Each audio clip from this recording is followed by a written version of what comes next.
বিশ্বনবী একবার নারীদেরকে বললেন, ও মদিনার নারীরা তাসাদ্দাকনা, তোমরা বেশি বেশি সদকা করো, মানে দান করো। তো নারীরা বলল, এত পুরুষ লোক থাকতে আমাদের বললেন কেন? পুরুষদের বলেন।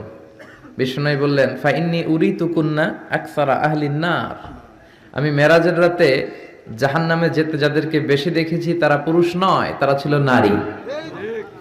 দুই কারণে তোমরা জাহান্নামে যাবা। এক হচ্ছে তুকসিরনা লানা, তোমরা বেশি বেশি লানত দাও। দেখবেন ঝগড়া লাগলেই কয় হেতের উপরে আল্লাহর ঠেড়া হইতো, হেতের উপরে আল্লাহর গজব হইতো, বলে না? এটা নারীরা বলে। যে মা বোনদের কানে আমার মাইকের আওয়াজ যায়, আপনারা এটা করবেন না। কেননা বিশ্বনবী বলেছেন যে আপনাদের জাহান্নামে যাবার প্রথম কারণ হচ্ছে আপনারা বেশি বেশি লানত দেন, অন্য নারীদেরকে অভিসম্পাত করেন, কার্ডস করেন, এটা করবেন না। দুই হচ্ছে তাকফুরনাল আশিরা, স্বামীর নাশুকরি করে নারীরা।